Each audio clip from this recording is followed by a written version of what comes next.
I just finished reading my 42nd book of the year, and it was the 1292nd that I've read ever since I started counting way back in 2014. This is on my way to my larger goal of reading 10,000 books, and I'm literally 12.92% of the way there. So I am making progress. It'll be a little while, but this is just like a very quick reading recap. It's been a little while since I've done one of these. I'm going to try and get into the habit of doing these every single month. It'll be super informal, not a whole lot of like heavy editing, but these, like all five of the books that I read last month, were great for different reasons. So I'm not going to waste any more time. I'm just going to jump right into the first one. And the first one was The Art of Impossible by Stephen Kotler. And he is one of the world's foremost flow state researchers, right? And peak human performance is what this book is all about.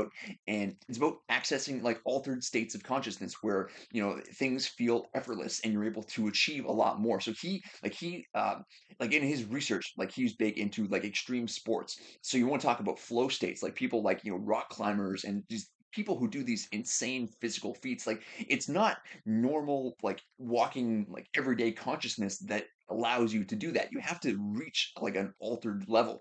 And it's the same thing with writing some spectacular book, or like composing some like gorgeous symphony, right? Like it's not like it's one of these like quasi mystical states that people thought were like kind of mysterious, but it turns out there's an actual science behind them. And so he dives like deep into the science in the book, and it's just phenomenal.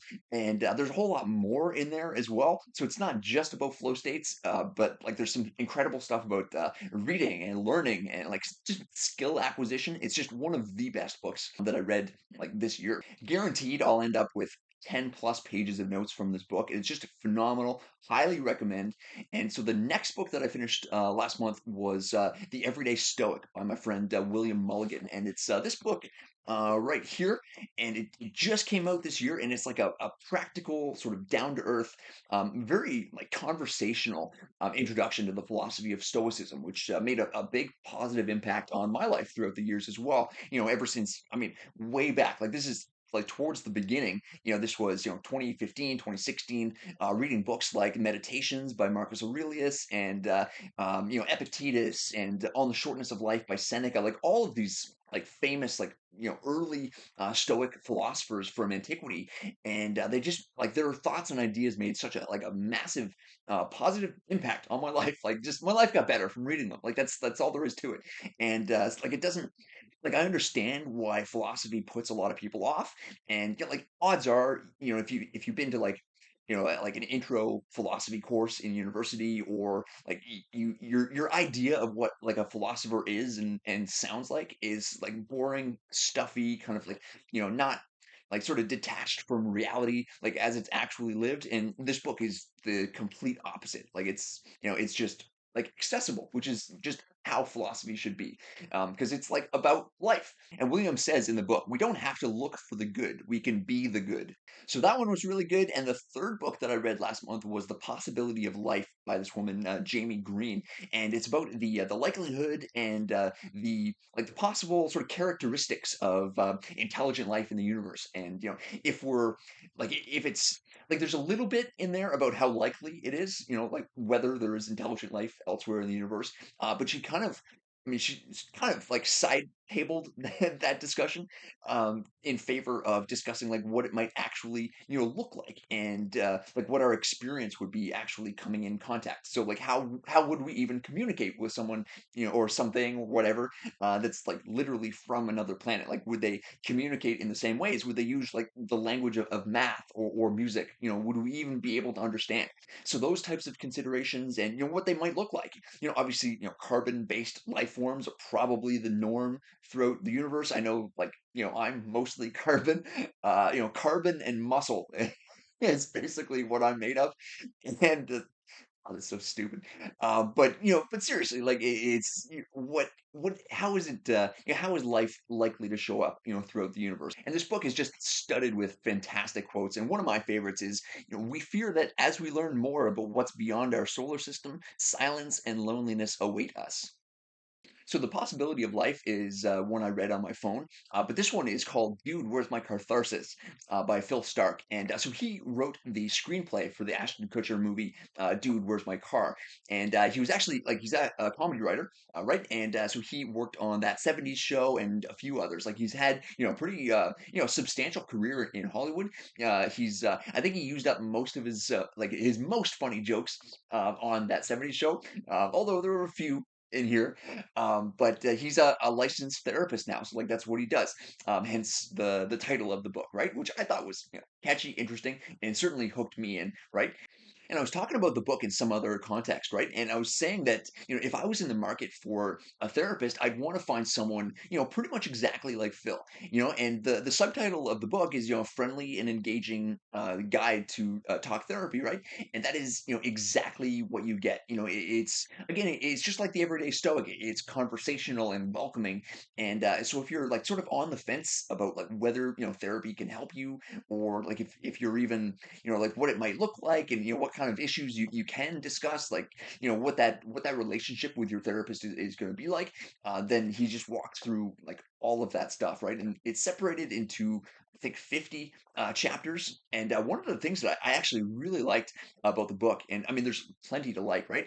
But his use of metaphor, and just really really cool. So like he'll be talking about addictions, and he'll describe it as like he'll talk about planets of addiction, and how like you're kind of flying through space, if you will, or going through your life, and you're sort of like the gravity of the different planets sort of pulls you downward. Say you're really into video games, for example, and you're kind of developing like an addiction to playing video games, right? And like that would be like one of the planets of addiction, right?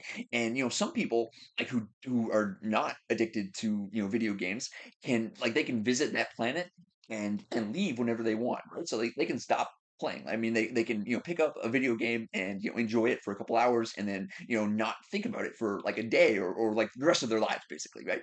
And then you have those people who are more likely to be addicted to video games, right? And if they're like if their video game addiction is like negatively impacting their life on a large enough scale, like they can't even afford to like visit that planet, if you will, or else they'll be sort of trapped in that planet's gravity and they wouldn't be able to escape, right? Which I think is just like a really cool way of thinking about addictions. And there's a chapter early in the book about depression, and he sort of likens that to quicksand, right? And how if you struggle against quicksand and depression, it just can make things a lot worse, right? Whereas if you kind of calmly assess, kind of be with it, and realize that it's not like the end of everything. You will survive. You may be experiencing some horrible depression now, but it's not going to last forever. There are interventions, like there are things that you can do, and it will pass, right? As opposed to like fighting it, and just like struggling against it, and which is exactly like quicksand. You'll just go down further and faster. And so like the whole book is like that. There's so many different different metaphors and things like that he uses. Again, it's just a really cool book, and I'm glad I picked it up. And it was the 41st book that I read in 2024. Which brings me to number 42, which is The Art of Focus by Dan Coe. So, The Art of Focus could easily be one of my top book recommendations for 2024. Obviously, the year hasn't finished yet, but it is like a strong contender for that title. And so, Dan, I mean, he is a like a creative entrepreneur, and the tagline that you could use for this book is "Freedom through Solopreneurship," right? And so, his vehicle for for self improvement, personal development, is business, right? And it's following your curiosity and sort of breaking away from the established predetermined path that quite literally traps so many people in lives of like sort of like apathy and quiet despair, right? And like you see it happening like almost like everywhere, every single place you turn, there are people living lives they hate.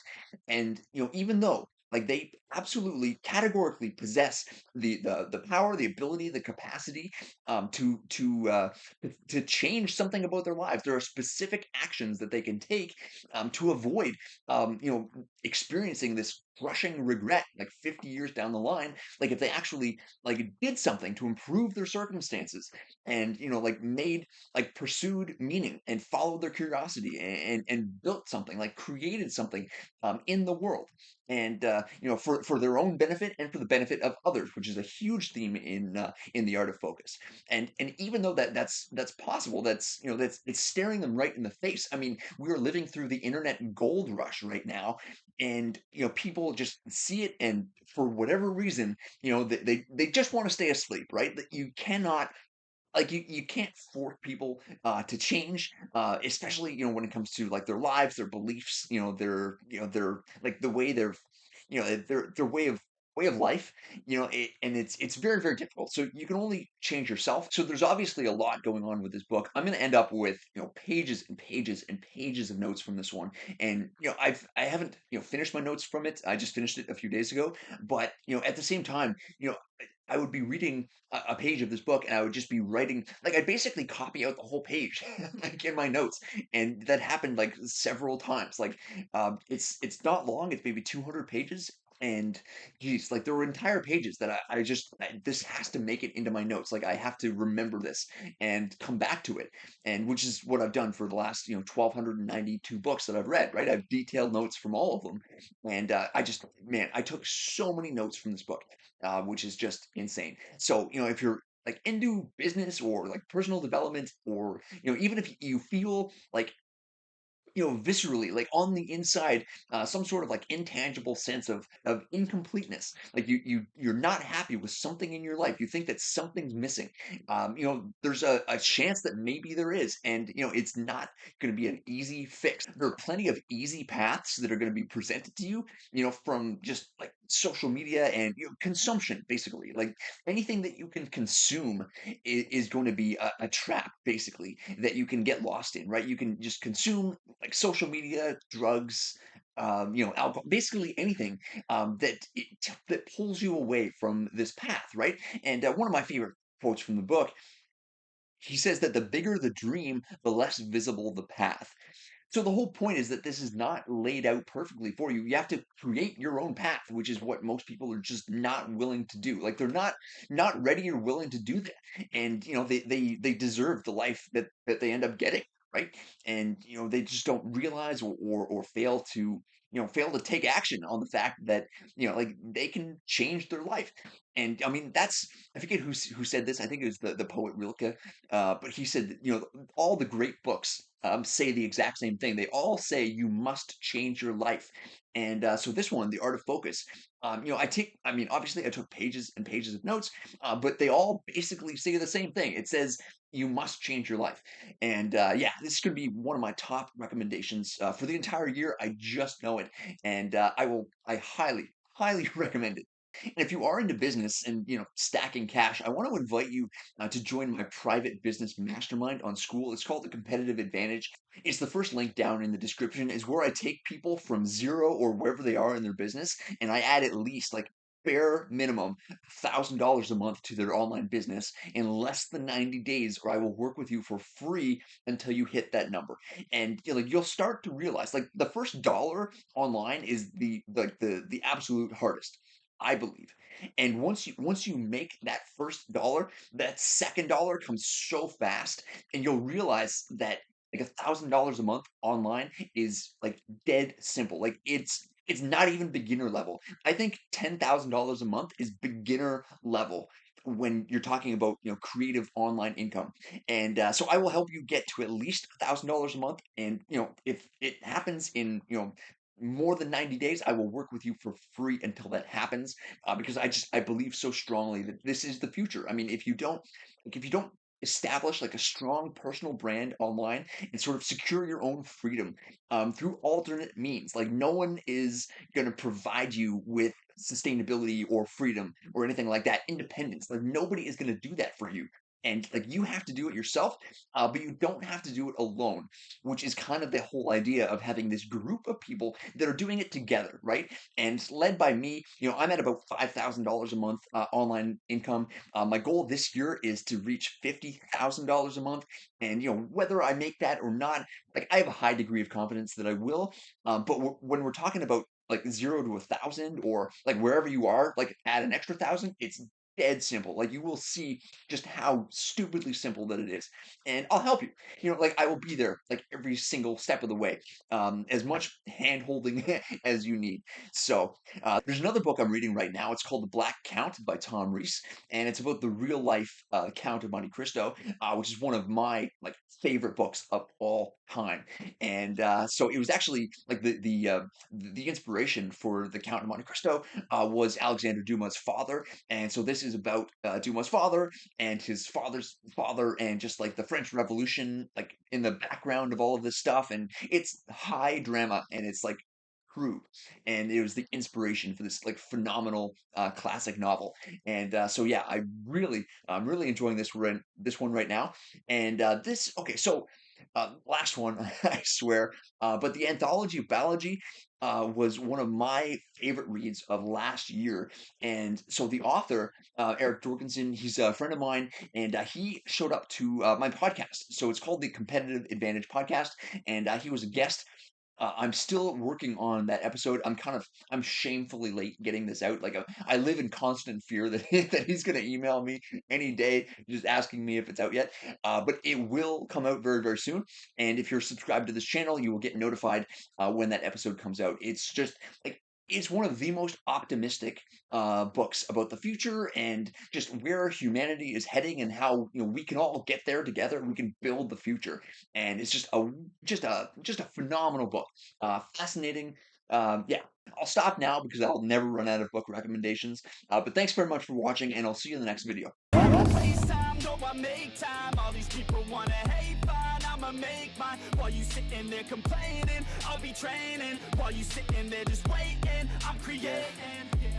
Yeah, sometimes I think that I'm unstoppable.